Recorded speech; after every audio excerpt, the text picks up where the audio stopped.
Hey everyone, today we're going to do some intermediate listening practice as well as break down some of the dialogue from a few scenes from Parasite. Now I'm taking these scenes from the trailer, so don't worry, if you haven't seen the film, there are no spoilers. And I'm not going to talk about the film because everybody knows about it anyway. But these are all scenes from the start of the film, so we'll watch all of them first and then we'll break them down one by one. Now remember, we're trying to do some listening practice here, so there won't be any Korean subtitles at first. There will be English subtitles, and actually as we look at this, we'll be able to see how different the English subtitles can be from the original Korean. So let's have a look. 뭐야, 소독해? 창문 닫아. 나도 봐. 공짜로 집안에 소독도 하고.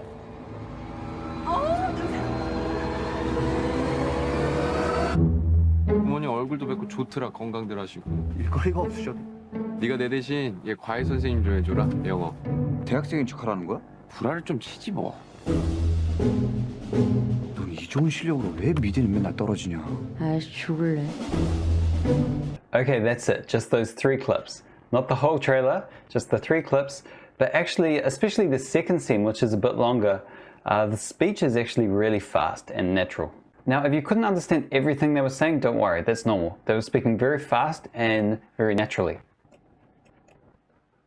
So in the first scene, they're talking about some fumigation that's going on outside. And this time we're going to look at the scene with subtitles so you can read them as we listen.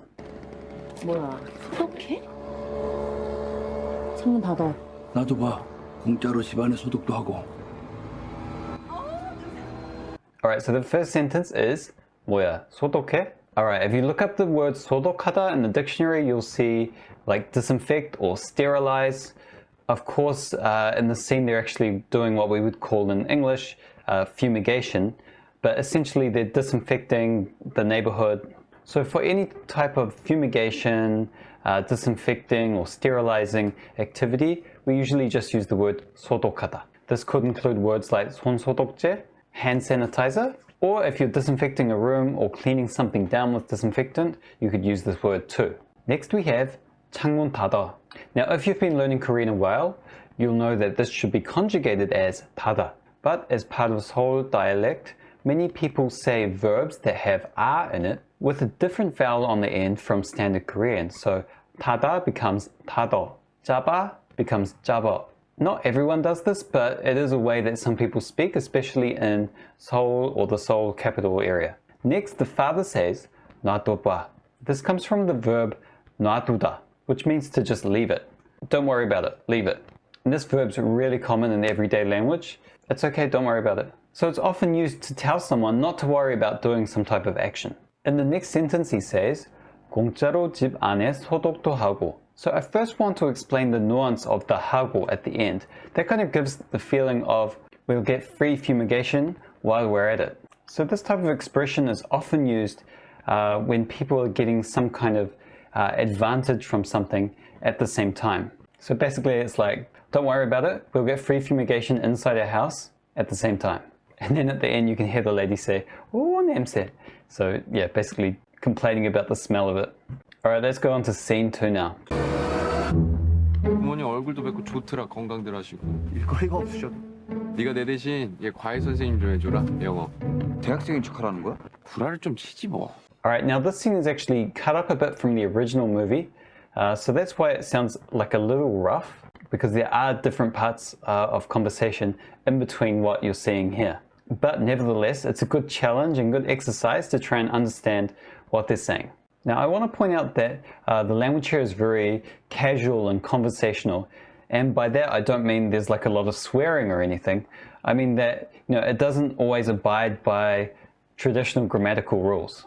Now, this is one of those classic scenes where you hear a long sentence in the original language, but get like a short subtitle in your language. And sometimes it makes you wonder, what am I actually missing here? So the first one, 부모님 얼굴도 뵙고 좋더라.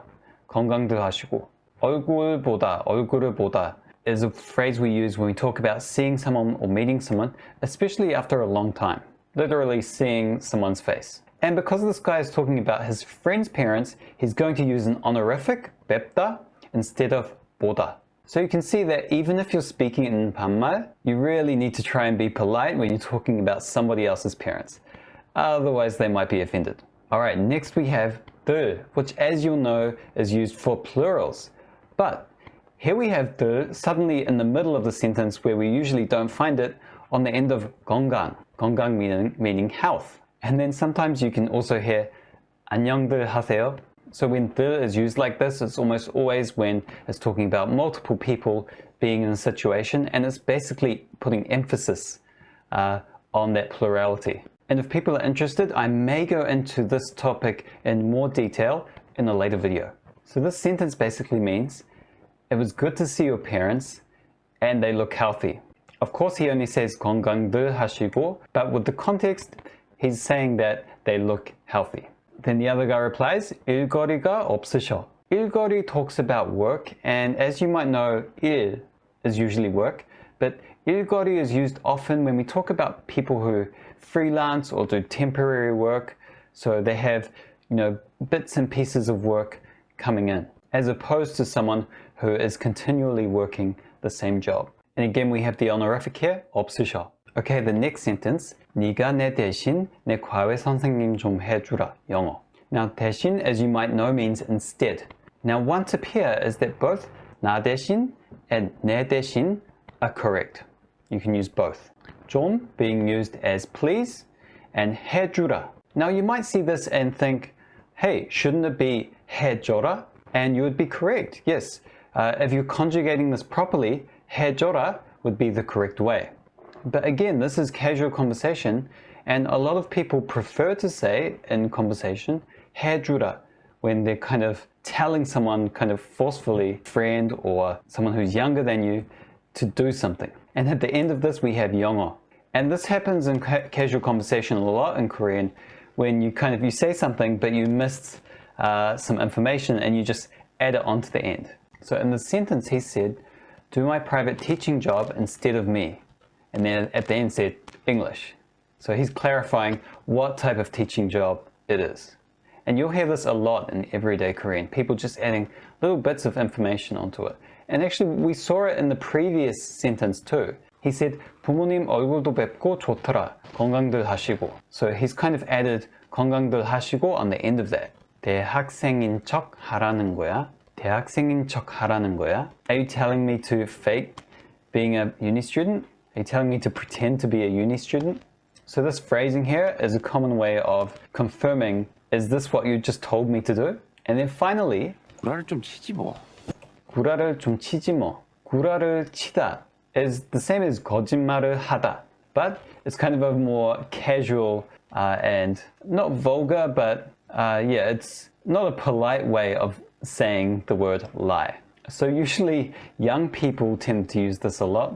Adults may use this, but probably in situations with their friends or family, not in front of other adults, like in business, usually.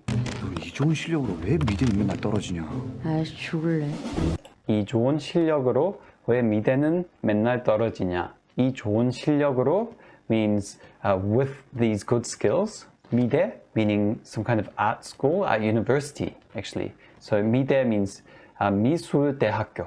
맨날 떨어지냐. If you say 떨어지다, it usually means fall. But you can also use it when you fail an exam or you don't get into somewhere. So yeah, like it says in the subtitles, why do you keep failing to get into art school? And then finally, 아이씨 죽을래? I'm sure many of you will know what 아이씨 means. It's basically when you want to swear but you don't finish the whole word. So in English the equivalent might be but you don't finish the word. 죽을래 you might know as well. Do you want to die? The translation here is great though. Shut up. It's totally different, but it gets the feeling across perfectly. Alright, so now that we've gone through all the sentences, have a listen to it again and see if you can hear all the sentences a bit more clearly compared to before. As for me, thank you for watching. If you like this video, please subscribe and like and share with anyone else who you think will find it helpful. And I'll see you next time.